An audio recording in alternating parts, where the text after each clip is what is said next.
Now, sensory testing, and this is a area which I feel a bit more confident in talking about today. And you've asked me what's new. So I'm asking again because it's one of those areas which I think is left a bit woolly in a lot of the teaching that I received. It was a long time ago, and it wasn't you. You weren't guilty of it. Well, it might have been. We could have had a row. You were the person. You did shout at me after all, so it may well have been me. Good. Right. So I'm going to talk about a very specific example now to illustrate a particular technique, which I found very useful, and then afterwards we can go through dermatomes briefly, or I can just point at the dermatomes. I'm not really interested in doing that, and I don't think anybody else is, because we know where the dermatomes are. And you're quite right, nobody's actually explicit necessarily about specifics, at least in the text. You look at Geraint Fuller, for example, who's a wonderful authority in neurology literature.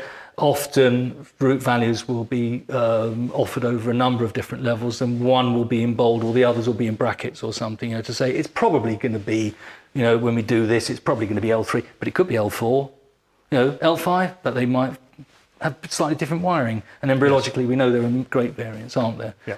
All right, so what I'll do is I'll talk about a particular use of sensory testing. Now, if a patient has sensory deficit, you might be able to pick that up in the history, but then again you might not. And talking about red flags again, I can remember one case where a colleague was actually castigated by a GOC tribunal, unfortunately, because they didn't believe that she'd performed the test she even actually recorded, because they all came out as negative. Right. And the patient did have a lesion. It was a disc injury, and the patient pursued it as a complaint. But sometimes these things that don't show up, and you can do a test, and the test may well be negative. You just, or not NAD at least. You may not find anything. So you really have to recognise that it's a scale, it's a spectrum. So we do a lot of tests as if they're black and white, which is probably a failing. Sharp and blunt, for example. Now just contemplate that for a second, because for a sharp and blunt test, you'd really have to be really quite definitive in your loss of sensation not to be able to tell the difference between one and the other. And patients do have that sometimes, but in a lot of conditions, these injuries are subtle. They vary and they deteriorate. So rather than just a qualitative test, it would be very useful to have a quantitative test. Now, you were asking me before, can we quantify reflexes and it's very difficult, but it is better, as I said before, if you can compare the patient to themselves. So if I thought, well, okay, your reflex up there was a 5 out of 10, and the others were all a 5 out of 10, it might be easy to express that one as a 1 out of 10, but that's for you. Yeah. So from a sensory perspective, one of the things that I remember being taught in a very humiliating session at the Royal Free, interestingly, many, many years ago, probably about 30 years ago, was that a lot of the neurologists there weren't employing sharp and blunt for obvious reasons, even though that's something that everybody's taught. But they did use comparison. So you compare one dermatome to the other, one dermatome to the other. But this can be further refined. And what I'll do is let me just get a pin. Sorry, Will. Anyway. I'll just get a little pin here. And one of the things we've been exploring over quite a while actually is, and I say we, and I'll explain a little bit about that in a minute, is that if you can establish a normal sensation for a patient, if you can actually find out what's normal for them, I just hope we've got enough time. Yes, we have. We'll let you know if we're running out. Thank you very much. So I can go for a cup of tea now and sit down, lie down, I think, sweet tea, please. If you can establish what's normal for a patient, which in itself is quite difficult, then you are in a position to be able to compare that to the site you need to explore. Mm-hmm. So, for example, in this particular case, I'm going to just change over from the root scenario, which you see a lot, and I'm going to change to diabetic neuropathy, only because diabetic neuropathy is convenient for us because, as we all know, it affects the longest nerves first. And therefore, very conveniently, we have exposed feet here. So I'm going to show you an example of this. This same technique can be applied in other scenarios like root or whatever. Of course it can, because we are again exploring the function of a particular structure and its anticipated behavior. So what I'm going to do in a minute is I'm going to show a technique where we hopefully demonstrate, or actually demonstrate to the patient, a normal level, or if you like, a control level of sensation for them. Then I'm going to say, right, with that in mind, I'm going to compare it. I'm going to take that normal for you, and then I'm going to ask you what you think elsewhere. So what I've got the little pin. And what I'm going to do is I'm going to use the wrist, and this area, this plantar wrist here, has a very similar nerve density to that of the toe, which is very convenient for us because that's where we want to test. Now, conventional testing would say even if you use a pin, and most of the time people don't, but does involve a pin used on the dorsal hallux here, just between the nail and the knuckle. So I'm going to apply multiple applications or multiple stimuli to the wrist here. And I'm going to do it like that, Stephen, and I'm going to say to you, right, I'm doing a few, and you'll notice I'm doing them at more than 1 a second. It's got to be at least, or slightly more than 1 a second. And the purpose of that is twofold. The reason for the timing is because if you apply sensation at greater than 1 a second, you induce a phenomenon called wind-up. This is a form of temporal summation. And summation means that it averages out the stimulation for the patient.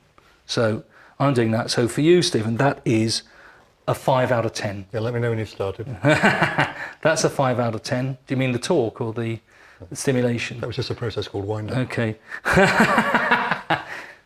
All right, so Got that? this is a very manly attempt to show that he's not in pain. So He's that's digging actually deeper and deeper and deeper. Exactly. So that's yeah. This is not supposed to bleed either, but no, anyway. So you've now got. So I better keep going. So that's a 5 out of 10 for you, right? So how long would you do that for? As long as I know that you have actually established that. Okay. All right. Yeah. And this is a really, really good point that you make. It's not necessarily a set number. It's to be clear, and you can keep coming back to it. It can be repetitive. I can say to you, look, that's a 5 out of 10. Okay, got it? 5 out of 10. When I go down here and you get confused, which might happen, most of the time it doesn't, but people say, I'll come back and say, you sure? There's no set number. And in fact, it was the principal at the College of Osteopathy, it was Pat Hamilton, who actually coined that. Because I was saying, how do I express that? You know, is it number? Is it for a number of seconds? How long is it? Is it number of applications? Well, just as long as the person gets used to it. And that's exactly what happens. And this is the point. People love to be involved with this and involved in their own care and treatment. So you say, I'm going to go back again. Right, that's a 5 out of 10, Stephen. That's a 5 out of 10. What's this? And your skin's raw. What's that? 3. Is that really a 3? Yeah. Okay, compare it to that one. 2. Okay, and I'm not on hard skin. What if I do it there? Ow. Yeah, so we know it's intact. Is that definitely a 3? Let's go again. Yeah, you see, this is... All right, so that's your 5. Okay, yeah, it's similar. It's similar. very Okay. Similar. Similar enough for you to stop soon.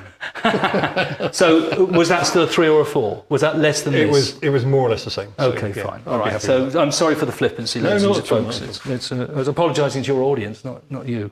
So, I'm- so those are roughly the same. So Yes. what we've done, and I can keep going back and forwards to re-establish. Yeah. So the other, I said there was a twofold reason. One was because of the wind-up summation. The second is that if you only touch once, you don't necessarily know you've necessarily hit a receptor and your pressure can change. That's the problem. And sometimes people have tried to establish a normal, or shall we say a standardized stimulation Right. by using a spring-loaded device or Yeah. a device for specific diameter and so on, and it just doesn't work because every patient is different. And I remember seeing this studied actually at the Royal Infirmary in Hull, and they used a kind of a spring-loaded device versus a handheld one, and there's no difference. Can I get up? You can standardise it. I haven't quite You haven't finished. quite finished. Haven't Okay. quite. Haven't quite finished with you, Mr. Bond. So what I was Suppose you going. want me to talk. was I really, even in your case, I don't want the alternative. So, so what I was going to say was that was looking for diabetic neuropathy in that particular case, specifically because diabetic neuropathy affects small fibres, A delta and C fibres. They go first, and what's normally done in the National Health actually is a large fibre test, which is done with touch, which is a monofilament, and they use a little 10 kilogram piece of looks like fishing line, and it's on the end of a wand, and they say to the patient, "Can you feel it?"